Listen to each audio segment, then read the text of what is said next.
हाँ जी मेरे प्यारे प्यारे दोस्तों, कैसे हैं आप सब। और उम्मीद करता हूं भाई कि बिल्कुल अच्छे होंगे, बिल्कुल बिंदास होंगे।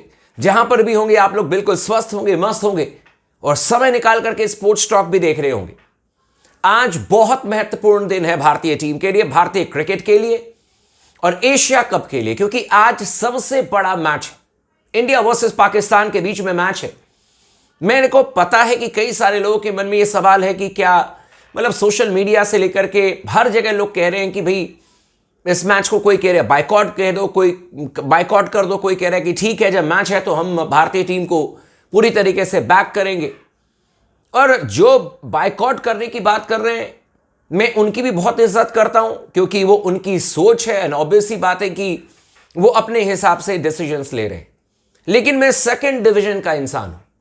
मैं कह रहा हूं कि जब इंडियन टीम खेल रही है तो फिर मैं इंडियन टीम को सपोर्ट करूंगा।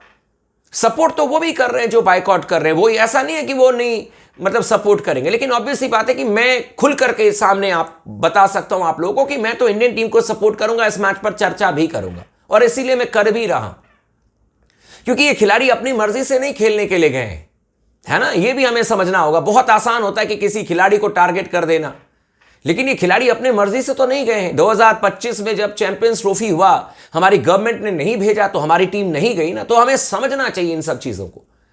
और आप ये भी समझो कि जब 2036 तक का ये टारगेट है कि मे बी पॉसिबल कि ओलंपिक्स के लिए हम बिडिंग करें, होस्ट के लिए हम बिडिंग करें, तो उसमें आपको बहुत सारी चीजें बर्दाश्त करनी होगी। ऐसा नहीं है कि दुनिया के सबसे बड़े इवेंट में आप ये कह दो कि हम उसको नहीं बुलाएंगे, उसको नहीं बुलाएंगे।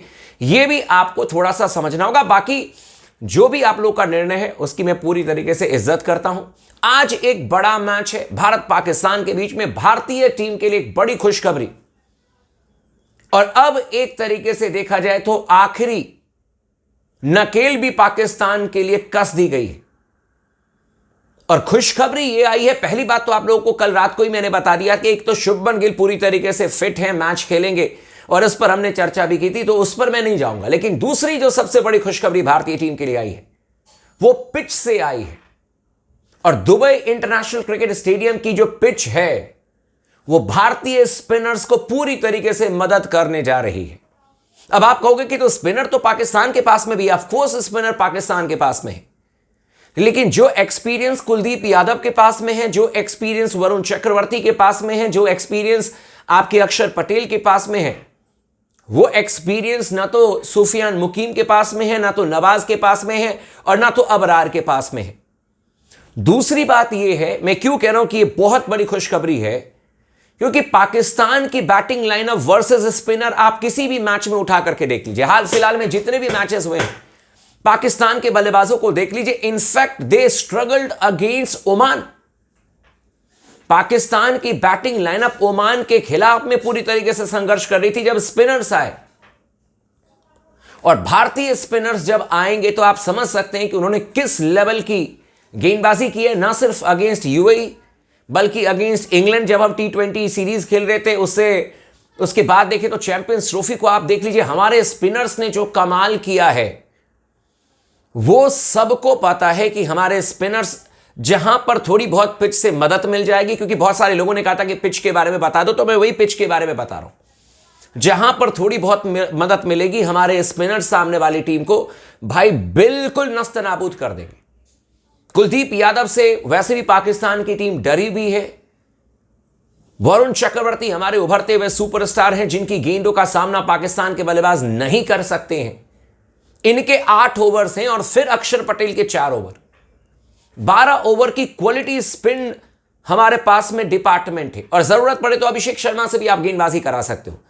पाकिस्तान के साथ में दिक्कत यह है कि मोहम्मद नवाज का ट्रैक रिकॉर्ड कभी भी आप बाएं हाथ के बल्लेबाज के खिलाफ में निकाल करके देखो, बाएं हाथ के बल्लेबाजों ने मोहम्मद नवाज को खूब पीटा है। और हमारे पास में कितने बाएं हाथ के बल्लेबाज हैं यह भी आपको स्ट्रेटेजिकली आपको समझना होगा। टॉप ऑर्डर में अभिषेक शर्मा, तिलक वर्मा, अक्षर पटेल 3 तो ये हो गए, शिवम दुबे 4 आपके पास में बाएं हाथ के बल्लेबाज हैं टॉप ऑर्डर में। और पाकिस्तान के पास में 2 बाएं हाथ के स्पिनर हैं। तो यहां पर भी भारतीय टीम के पास में एज है। पाकिस्तान की बैटिंग लाइनअप लगातार फ्लॉप हो रही है। इसमें उनके जितने भी बल्लेबाज हैं जो युवा प्लेयर्स को ये लेकर के आए, एक भी बल्लेबाज कभी भी कंसिस्टेंसी से मैंने रन बनाते हुए नहीं देखा। तो यहां पर तो भारतीय टीम के पास में पूरा एज है। एकमात्र बैट्समैन जिसके दम पर पाकिस्तान की टीम इस समय हुंकार भर रही है वो फकर जमान, जो कि जमाने में एक बार चलते हैं और उनके दम पर ये पाकिस्तान की टीम हुंकार भर रही है कि हम तो फकर जमान के दम पर कुलदीप यादव पर अटैक करेंगे। मैं भी देखना चाहता हूं कि कुलदीप यादव बनाम फकर जमान के बीच में जो मुकाबला होगा उसमें जीत किसकी होती है। मैं लिख करके दे रहा हूं कि कुलदीप यादव के सामने फकर जमान की एक नहीं चलने वाली है भाई, एक नहीं चलने वाली है।